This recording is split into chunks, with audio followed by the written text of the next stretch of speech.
Welcome to just one more watch. Bit of a treat for us today. It's a Rolex review. It's been a while since I had a Rolex on the channel. Now they're all hard to get, but today I'm going to review one of the hardest to get of all. The GMT Master 2 BLNR. Now this may not come as a surprise. This watch doesn't belong to me. This may come as a surprise.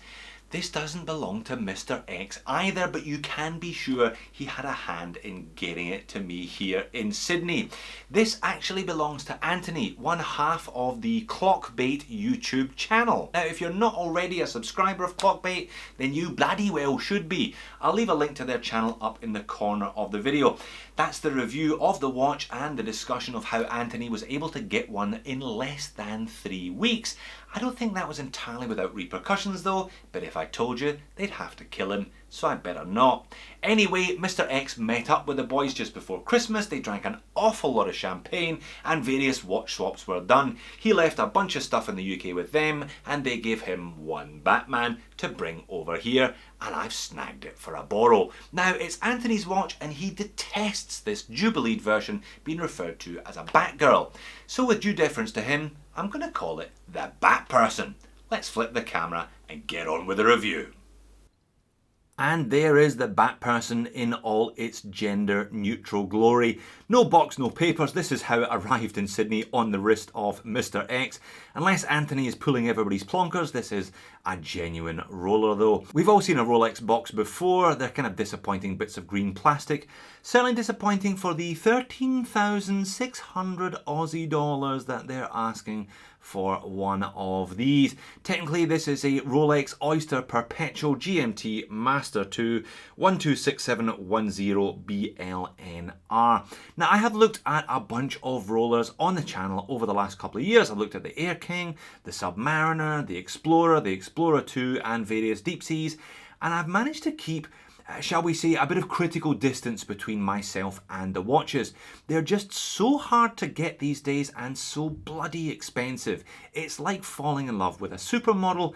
There really isn't much point. But if I was to spend an obscene amount of money on a Rolex, it would be this one. This is just about the perfect watch as far as I'm concerned. Dimensions, proportions, specifications, the brand on the dial, the status that comes with that. It is pretty much spot on for me. 13,600 though. Oh, let's see how we go over the course of the review. So 40 millimeters in diameter, 12.3 millimeters thick, 48mm lug tip to lug tip, so it just wears beautifully. There's a little bit of protrusion from the Jubilee bracelet as you can see there, but not much. 20mm lug width, fabulous taper all the way down to just over 15, back up to 17.5 at the clasp. Now this one's probably missing a link as far as I'm concerned. I would probably add one more link in if it was mine. This one weighs in at 143 grams, so pretty much bang on that stainless steel sports watch sweet spot that I'm always talking about at 150 grams. So 904L Oyster Steel. Rolex do not use 316L, they use their own blend of 904. It is more corrosion resistant, but it is a little bit softer, meaning it will scratch easier, but those scratches will buff out more. 904L throughout. Case, crown, bezel and bracelet. Now, legitimately, I'm allowed to call this a Jubilee, though technically I think it's a Super Jubilee because all of these links are solid. It's a 5-piece Jubilee bracelet with solid end links. And Rolex's fantastic clasp. Now, it's not a glide lock that they fit to the GMT Master 2, but it does have some funky features. We have a double lock system, so the first lock there, the second lock there. Full polished machine clasp, and it has the Easy Link system. Now, if you haven't encountered one of these, it's a little flip-flop built in, giving you about 4mm of on-the-fly adjustment. And as you can see here, I've got it at the outer setting, so my wrist must be a little bit larger than Anthony's in everyday wear. There are also some indents there. You can see there's their own form of micro-adjust system on the clasp. Not necessarily as easy to operate as an external hole, but a lot more attractive looking.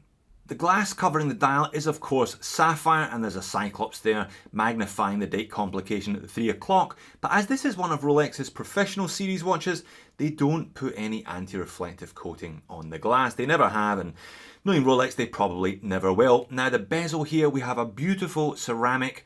It's another one of Rolex's proprietary features. They call it a Cerachrome. It's super hard ceramic insert there, and it is a GMT, so we have a 24-click bi-directional bezel, which is just as it should be. Zoomed right in on the dial, and it is super simple, super crisp, super legible, pretty much just super.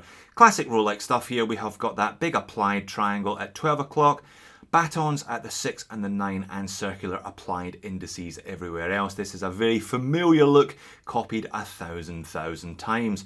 Now these indexes are all made of white gold, as are the hands today, so no stainless steel, no corrosion, therefore this watch should look as good in 30 years time as it does today.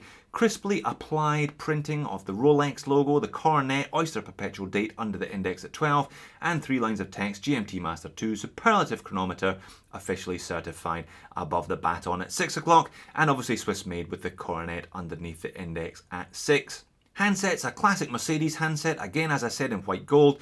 We have a lollipop second hand with counterbalance and a GMT hand painted in blue to match the bezel insert. Now this is obviously the Batperson, meaning it's got that two-tone, black at the top, blue at the bottom bezel insert. There is the Pepsi version with the blue at the top and the red at the bottom.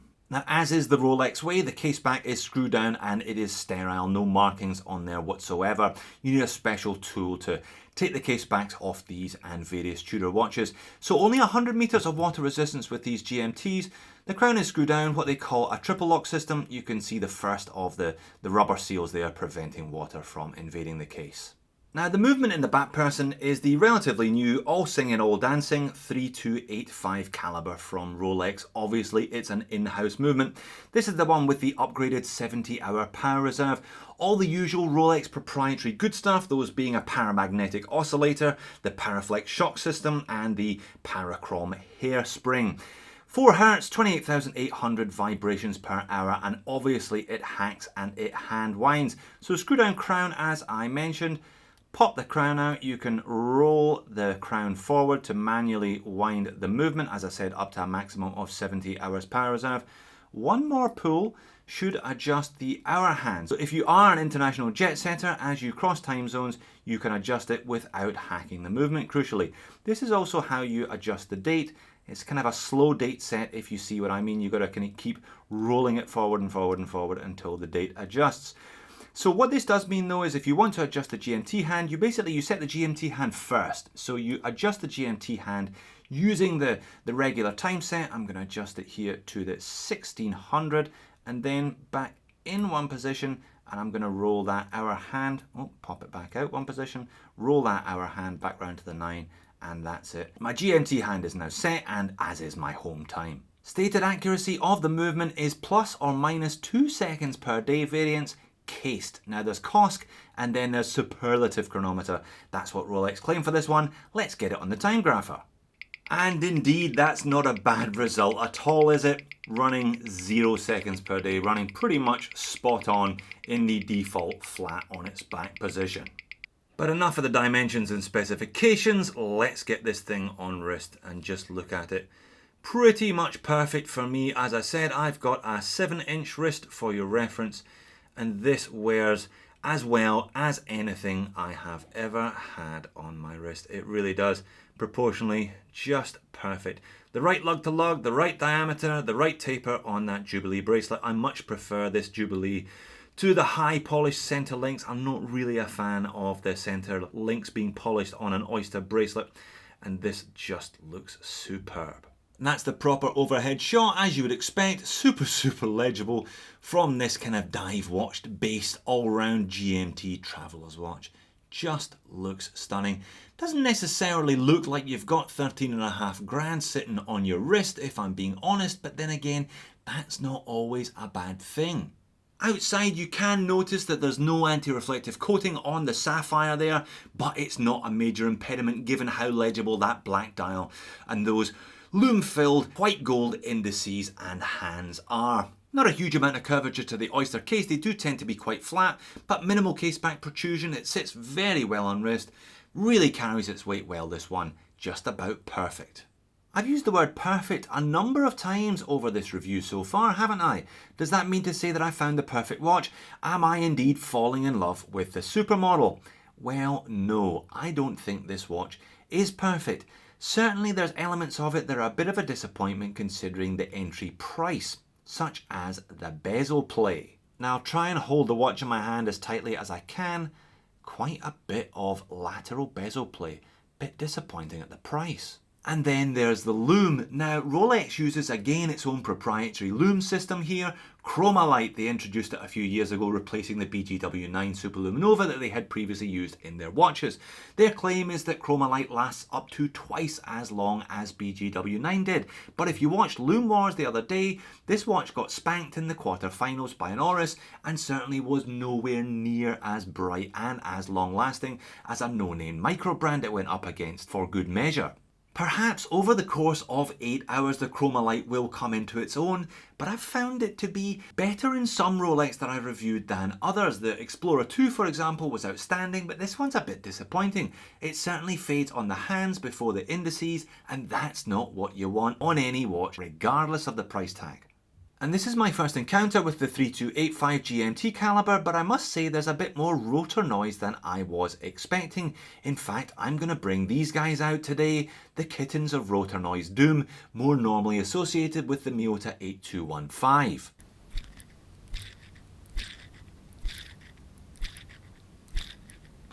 Now this is a new watch, perhaps the rotor noise will calm down over the coming weeks and months, but I wouldn't have expected that again from Rolex at the price.